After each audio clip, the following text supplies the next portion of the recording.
everybody, Michelle here with the Redesign Habit, and welcome to my video today.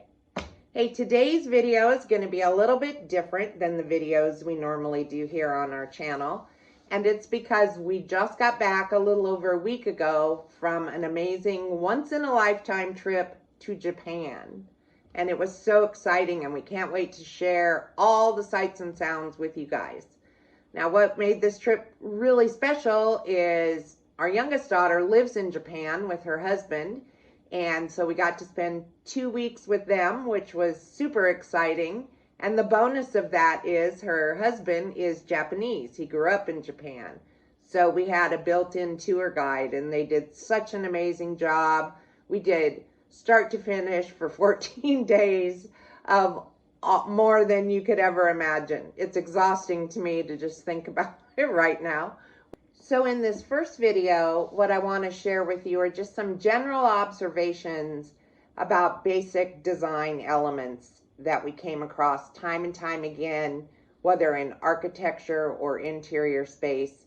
And that's kind of where I want to take you on this first little visit into our library of videos and photos from the trip. So the first design element I want to talk about is color. We're going to start with the first area of Tokyo that we stayed at on this trip. And the area is called Koenji. And what was fun about this area is it's not a tourist area at all. So we got to see just kind of how life works there. You know, people going and coming to work and what they do after work, and students going to school. So it was super interesting. We did a lot of strolling around in the mornings, watching businesses open up and all of that kind of fun stuff. So it was really enjoyable and kind of a nice way to start off the trip. The one thing that we did notice in this area, and it's true in a lot of areas that we were in, is people dress very muted there. You don't see a lot of colorful clothes in a lot of the areas. So just day-to-day wardrobe for working men and women are colors that are very muted and what we would consider to be business colors. Navy blue, black, brown, gray, white. Nothing, even the women not in like colorful dresses or anything like that. So that was super interesting to me. Where you do see the color, as you can see from these photos, are on the storefronts, on and in the restaurants, inside the stores. Their advertisement is bright and colorful and really kind of smacks you in the face because everything else around is pretty muted, including residential buildings. They don't, apartment buildings aren't done in color like they are in a lot of places here. They're just gray or concrete looking as the structure, but the color comes from the ads and things that hang on the side of the buildings. So that was super interesting. And then we went into, obviously, restaurants and stores, and it's such a contrast inside to outside. Inside these stores is like just an onslaught of color and sound like you've never seen before. And what's super interesting is a lot of the music that's played inside the stores there, a lot of it is children's songs or children's voices singing the songs, a lot of Disney, and it was super interesting. The other things that are everywhere and they're super colorful are vending machines. And I mean, they are everywhere.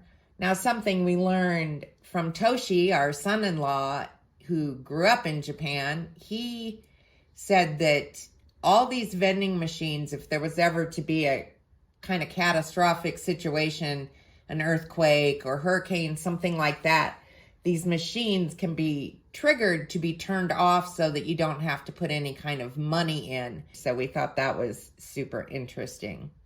The other thing you see here, obviously, Tokyo is the biggest city in the world, and so space is a premium as far as real estate goes.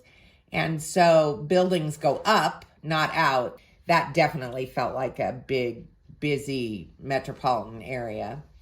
And so some of these other pictures that are here, you can just see the reflection of, in the marketplaces, how much color, trying to draw people into these different stalls where they're selling clothes or jewelry or you name it. They sell it. Food is everywhere. Bakeries are everywhere.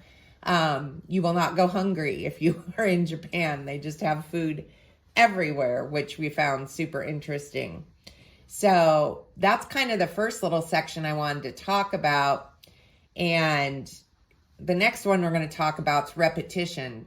And repetition is an interesting design element because we find it very pleasing to look at shapes that repeat within a space. And we do that in our own homes with cabinetry and shelving and even with our accessories. So repetition is not new, certainly, but it is interesting to look at it and how another country views it and has used it in the past and continues to use it in the present. And you'll see here in this photo of Tokyo Station, which is a beautiful building. And it was built, I believe, in the early 1900s, if I'm remembering correctly. And you can see the repetition across the front in the way the building is laid out and all the windows and everything is very symmetrical looking. And what's really interesting in this part of Tokyo, where Tokyo Station is, you see the station here, but what you can only barely see, but what's super interesting are all of the modern day skyscrapers and office buildings that coexist with this building that's, over 100 years old. So that's very interesting also. And then again, in some of the shrines, you will see a lot of repetition of shape. This shrine has a walkway that goes all the way up the side of the mountain. It's very, very long, and these gates you continually walk through are all the same shape, as you can see here, and that leads to the bigger shrine at the end, which is super interesting. And then even in our hotel room, the one hotel, or not in our room, but even in the one hotel that we stayed at, we saw just lots of repetition of rectangular shapes. So it gave it a very contemporary, modern look. These photos in the lobby of the planter that you can see through, but it still divides where you wait for the elevator, that space, from a little lobby where you can sit or get your coffee, things like that. And then finally, I want to talk about very briefly the train station in Kyoto. You can see here, looking at the ceiling, just the very industrial repetition in the framing, and you look down through that and it just gives it a very cool, contemporary, modernized look, and those shapes just repeat over and over and over and over again. So that is super interesting. I say super interesting 150,000 times because it is in fact super interesting. And I'm not a professional narrator, so I apologize if I keep saying the same thing over and over again. And then finally, we have this moat that is around one of the castles in Japan. And even looking at the moat, and this was built, I don't know, in like 800 something or something crazy like that. And you look down that retaining wall that surrounds the moat and you think to yourself, those are all individual blocks that were laid and secured by hand, which is crazy. But you think, why isn't that just a straight wall? That would have been much easier. But yet, even aesthetically then, they set some back from the others. So you get a real pleasing pattern. It's interesting to look at just in itself, even though it's a retaining wall surrounding the moat. So the final thing that I want to talk about when it comes to color, and it's very interesting. So Japan obviously is a very old country, and the culture goes way back, and they've got these shrines and temples like you see in this video here, and they're in the mountains. Sometimes they're in the cities, but this one is kind of standing out by itself on the mountainside. And even it is colorful. You know, it's a red that's a complementary color to all the green that's around it. It really makes it stand out.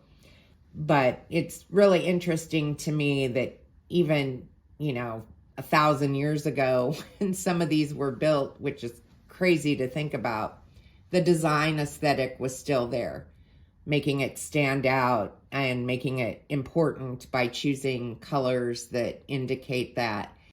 Just the fact that they were not afraid of using color hundreds and hundreds of years ago, and they certainly are not afraid of using it today either. I hope that looking at these is enjoyable for you. Don't forget to visit theredesignhabit.com. There'll be a blog there with photos and stories of Japan, as well as other tips and tricks for your design and home DIY life. Don't forget to like us on here and hit the subscribe button. Ring the bell for the notifications. Give us a thumbs up because that really helps our channel. And we will see all you guys in the next video.